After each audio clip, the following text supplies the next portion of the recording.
Good? Good. Here we go. One more for the video. Good. It's close enough. I have my gavel. I'm just, very protective. So, Where is it? oh, I don't know. I forget where that gavel is. Yeah. Pull this off on up here. All right, thanks everybody. So let's get started here. Hope everyone had a good lunch, and a couple people still finishing up, and that's okay. We're going to start with a couple quick announcements, and normally the people who would do the announcements are not here. So we'll talk for a minute about the blind dinner date. There is a blind dinner date committee meeting tonight at 5:45. Always welcoming. No, tomorrow. Sorry, tomorrow at 5. Are we still 5:45 or do we? 5:30. Changes on the fly. So it's tomorrow at 5:30. Always accepting new people onto the committee. If anyone is interested, please reach out to me, to Shelly, to Linda Zizos, to Cheryl. Anybody can get you set up. So we welcome anyone else who's interested. Tomorrow, 5:30. Looking at everybody. Anybody who's interested. Okay. I'm just going to ask at this point if anyone else has an announcement for the club, because, like I said, we're a little short-handed today. Who else has an announcement for the club? Anything? John? I can talk a little bit about pride groups and some questions on that. Why don't you come on up and do that? We'll get you on the video as well now. Okay. And the survey? Yes, well, all right, so good to see everybody, fellow Lions Club members. And what I want to talk to you a little bit about today are pride groups. So two of our Lions, Gary Anderson and Thaddeus Phelps, have been hard at work putting together lion families. And if you think about lions in the wild, you watch National Geographic, they're called pride groups, right? The lion pride. So we took that name and basically have created little small families within our Lions, our Grand Rapids Lions Club, and we're calling them pride groups. You'll see it in the newsletter, and you'll probably within the next couple of weeks receive a phone call from a fellow Lion member just saying, hey, this is what our Lion family is, and these are our members of our group. And it's just designed to be a small group within our club that will help foster better communication with our club growing, and with all of us. Not everybody's always able to make a meeting like this. We've put together these groups to really help everybody get a chance to network better, get a chance to communicate better.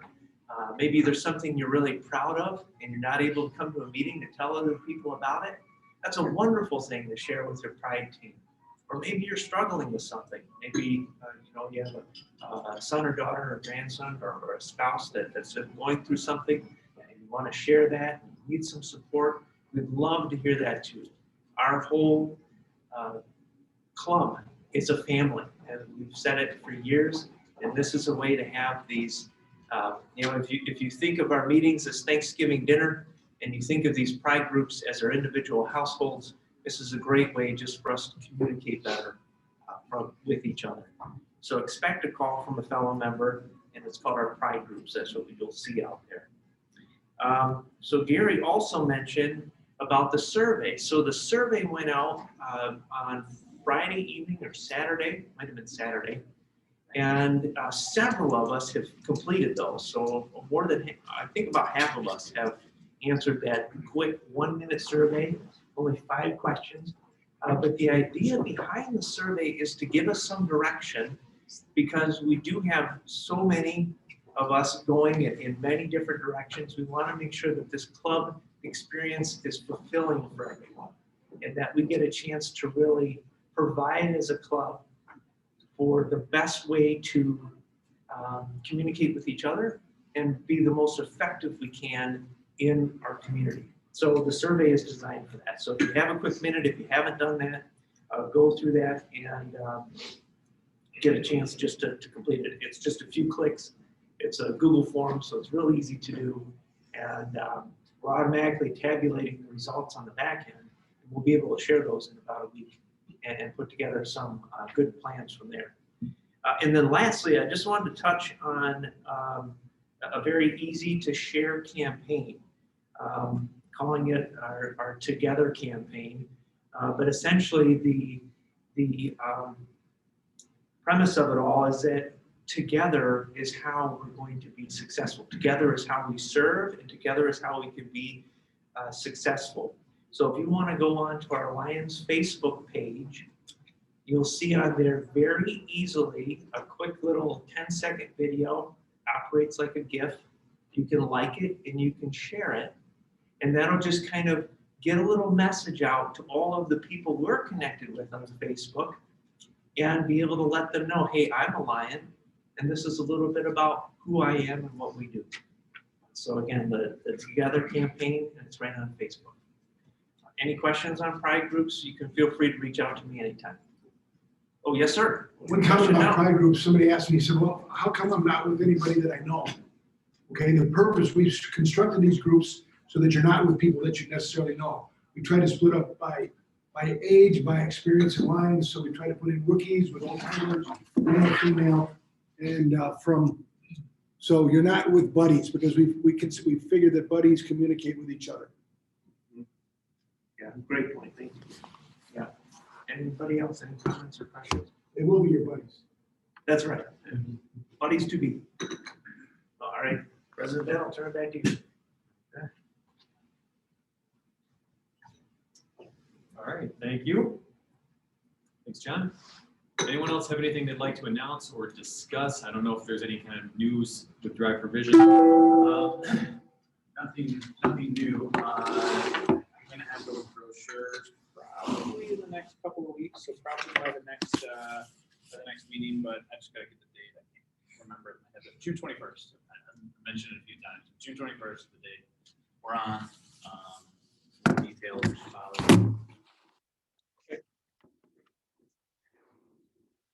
Yep. We do have one guest to introduce today, John. So Lions, I'd like to introduce to you Steve Frank, guest here today. Steve's with Independent Bank, and a longtime friend. And he promised me his application is in the mail. Yes. Wow. Yes, Steve. Glad to have you with us. He didn't tell you about the induction hazing, did he?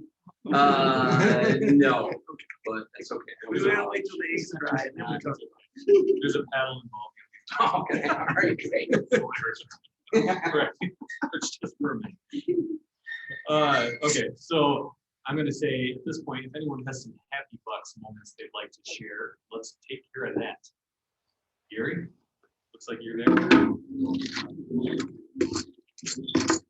I do have I don't think anybody in the room has been here as long as I have, so you don't remember Danny Palmatier. He was our tail twister for 50 years in the club when I joined the club back in '79. And actually, in that amount of time, he raised over $250,000 in tail twisting. And one thing that when you went on vacation, in 50 years, it was amazing. You had to pay up when you came back from going away. And paying up back then, even then back in the early 80s, was like $20 if you were gone for a couple of weeks. But we had the fortune to be gone a couple of weeks ago to Key West, Florida. So here's my $5. Okay? So we had a great time. It was good to be away, and we were safe. So good to be back. All right, excellent. Any other happy bucks from anybody today? I have fine bucks. Well, I was getting to the fine. Oh, you said that down to mine. You're really eager to pass the money off, aren't you? All right. Well, in that case, since we don't have our tail twister with us today, I'll play that part. I'm going to say, on your honor, give me the money. I forgot my pen and I took my name badge. Oh, no. Oh. Okay. Okay. Thank you. Thank you for your honesty. I too forgot my pin, and I will be having my lovely wife Shara pay for my fine. My cash is over there. What's that? $40. No, it's $1. How much is he worth? Exactly. Exactly. Any other honest folks out there want to pay up for missing pins or other assorted violations? Okay, then we'll call it good with what we've got. Let's move on to the raffle. All right. I can do it unless. You're the president. No, I'll go for it. I'll bring it there. Who wants to get this to Jeff? I'll put it with the Put it in there. money. Okay.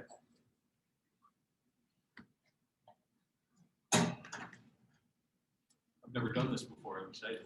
Good. My first time spinning the thing. Okay. Nope, wait, one fell out on its own. Take that then. Jumped out. Yeah, we got away. Exactly. Ready?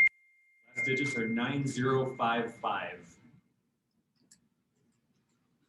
That means it's me, doesn't it? Hang on. That would be bad. That would be that? 9055. Yes, that's me. Wow. Good job. Good job, me. What did he get? That's the $5. You get the $5. Right, Hey, hooray. Shouldn't have given it to me. Thank you. It worked out. All right. You gotta put the chip in. You got that ready? Here's the white chip. Going in. It starts with 52 chips, just like 52 deck of cards. And one is white. So if you pull out the white, you get half the pot. Nobody wins. It rolls over to the next week. The next week, it keeps rolling over. Okay. So I think the maximum winnings was like $1,100. Wow. Did you get it? I did it Yes. once. All right, so it's for drawing up the chip. We have number 9039. Keeping it in the family. There we go. Why you don't play? Smells kind of funny. Wow. Cher's gonna come more often. Come on. Red. No good. Oh, too bad.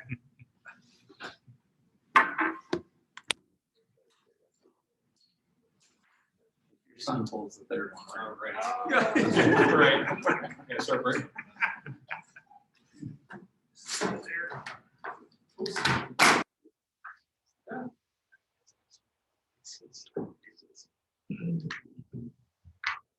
Okay, I think at this point we're ready to have our in-house guest speaker, Mr. Gary Anderson. Come on up.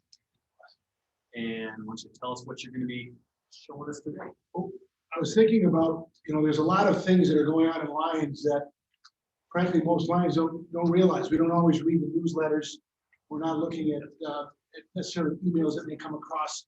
One of the exciting things is this summer, we'll be having an international convention. We're supposed to be in Montreal, but because of COVID and everything else, it will be a completely virtual, just about completely virtual convention. They're going to have the executive officers there, then have a smaller group of people, and the new boards of directors will be elected.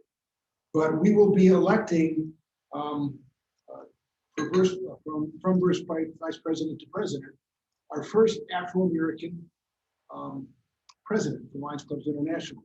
He's from Brooklyn, New York. I served with him for 2 years on the board, and he's a retired investment banker for, I don't know who. I think it is Chase. And he's a tremendous guy. He and I were mixed. His name is Douglas Alexander, and he and I are constantly confused. People call him Doug, him Gary, and me Doug. They think he's Anderson, I'm Alexander. And so we said we must be twins. We sat next to each other on the board for 2 years because you're kind of in alphabetical order. And he looks exactly like me, except he's 5'11" and black. Yeah, we have the same hair. We found out that when we were doing our talks around the country, we were basically talking about the same thing. We think alike. He's a tremendous guy. He was asked to serve as the first vice president last year when Haynes Townsend, our first vice president at the time, died from a sudden heart attack. So he stepped in, has served, he thought it was going to be a half a year as vice president, but it's been an extra year, and he will be elected this summer. And I'll give you more information about that virtual convention. But it's pretty exciting, and we have some tremendous leaders coming up in Lions at the top level. Douglas will be the president next year. After that will be Brian Sheehan, who many of you heard at our dinner, our 100th anniversary dinner. He was the guy up there with the Penguins and with all the emotion and everything. He's also a tremendous leader. After that will be Patty Hill from Canada. So we have some great leaders coming forward. So I thought I was looking for just something interesting that you all didn't know about. Has anybody ever heard of the Peace Poster Contest in Lions? Okay, there's a contest that's been going on for almost 50 years where students up to junior high age make a poster, a peace poster, what they think peace looks like around the world. And it's very successful. Well, they came out a couple years ago with a peace essay contest. And this is for visually impaired young people. only can be involved in this. And so this is the story of last year's winner. Next year's winner will be announced in 2 weeks at the Lions Day at the UN, which is partial virtual. That's where they announce the winners. So let me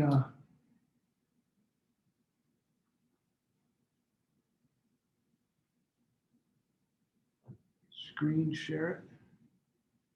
And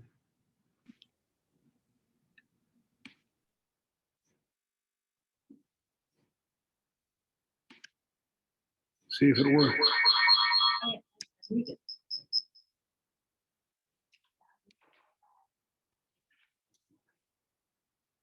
Who could help me answer a question? How can we solve the world's problems? Cheryl, can you turn your volume down?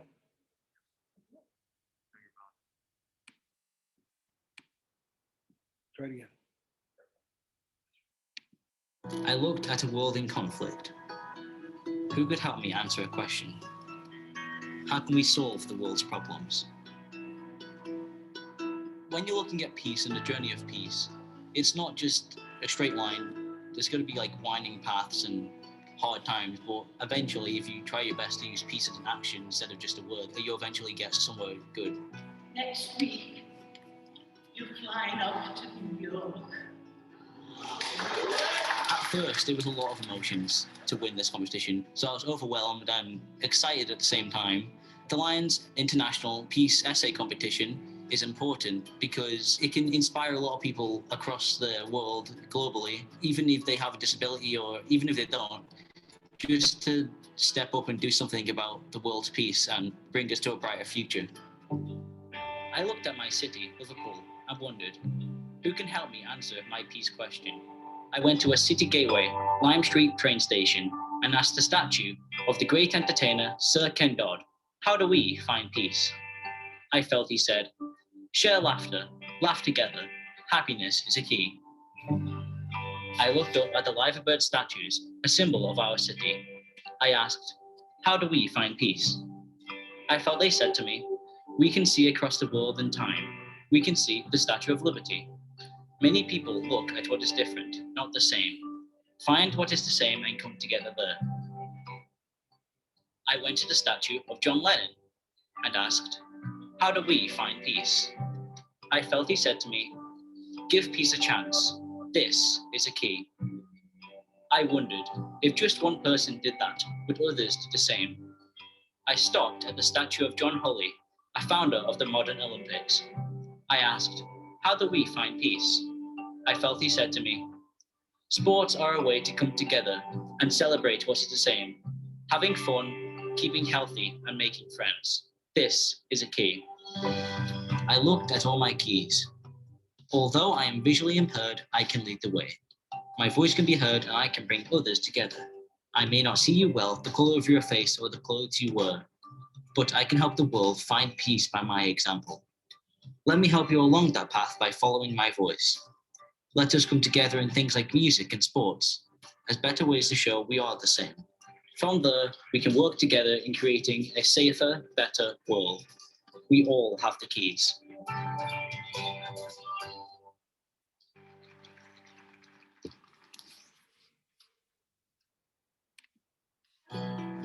I looked at a world in conflict. Who could help me answer a question? So I have another video.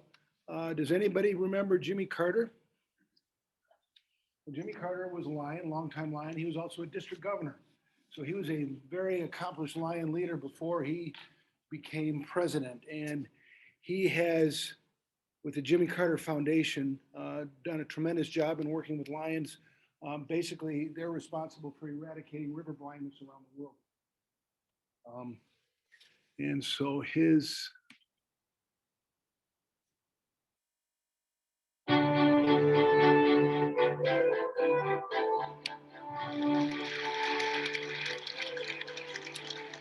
October, I will have been alive for 56 years.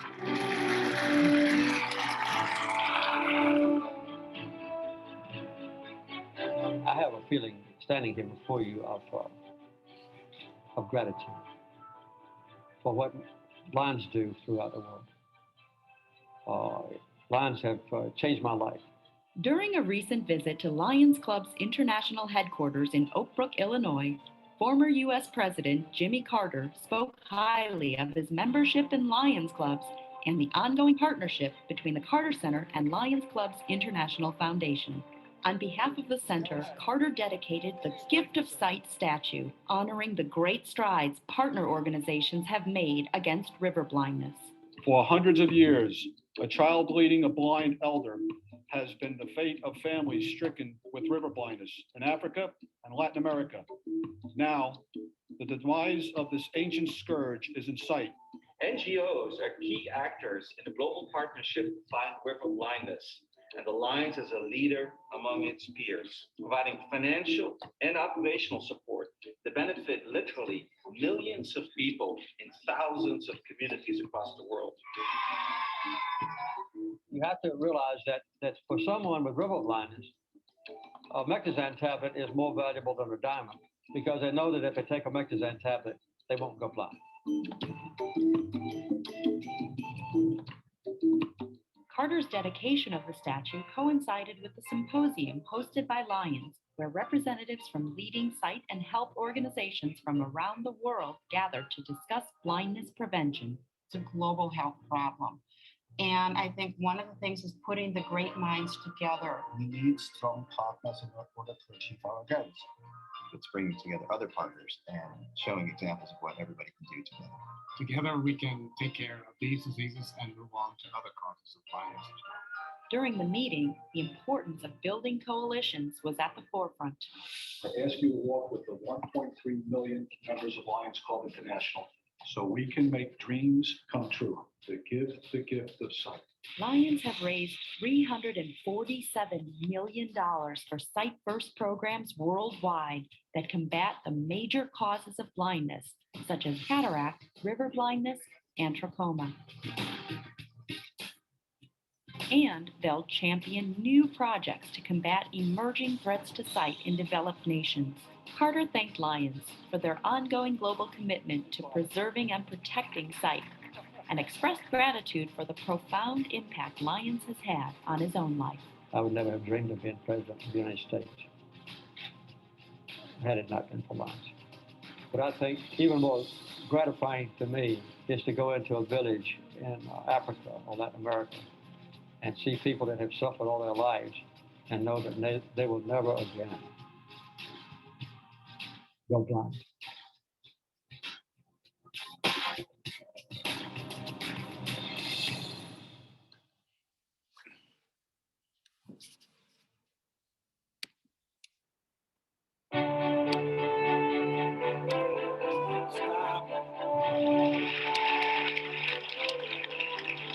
In October, I will have been alive for 56 years.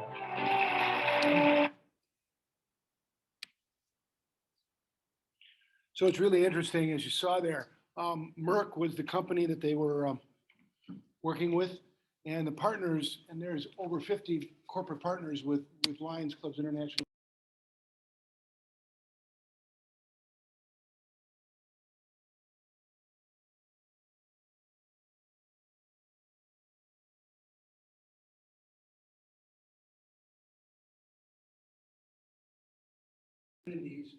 They're headquartered, the foundation is headquartered in Lions Club International headquarters, but so they're the funding arm. So we have the corporate partners with that.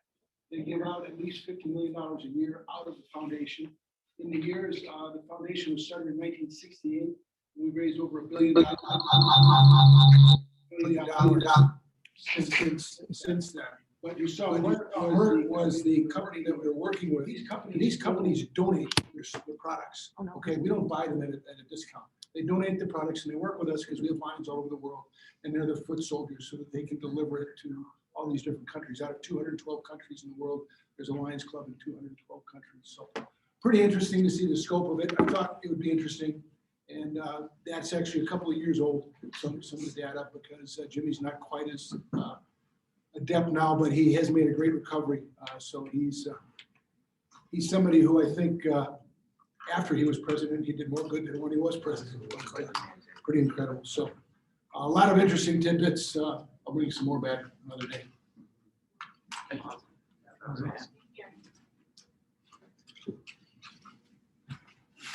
totally agree with you. But what he's done in the latter part of his life is absolutely amazing. Yeah, it is. Pretty involved with habitat, right? Yeah. That's a lot for habitat.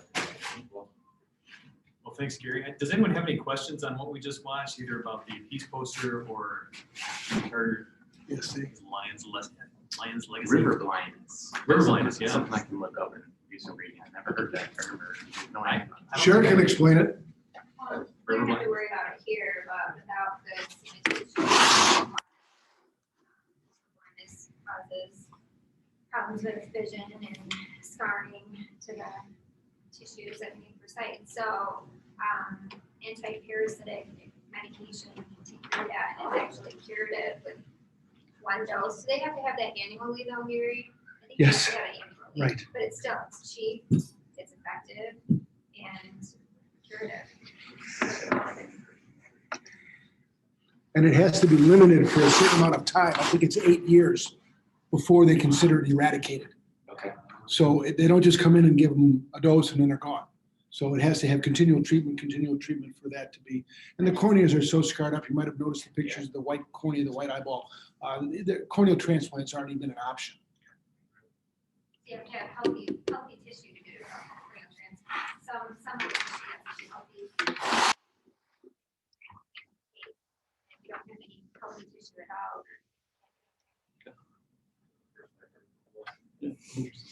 Yeah, we don't see it here. We don't see it here. I mean, the Lions Club, correct me if I'm wrong, largely responsible for eradicating this. Totally, yeah. Again, working with the Carter Center. Yeah. Again, the Carter Center helped put together the teams, and that it got to Lions, who got it distributed, who got the people together in their communities. So, and just like when we do a mission trip, we go to Central America, Mexico. We don't go down there and start going out looking for people. The Lions Club down there have organized the people. They bring them to us. They have it organized. They're the soldiers on the ground. So yeah, just to quickly also see part of this organization and make a difference. Yeah, that's all good. I think we're pretty close to the end here. Anyone else have anything they'd like to share? Any other questions for Gary or anybody about anything? Otherwise, we'll call it good. We are adjourned. Yeah, it's awesome. Thanks for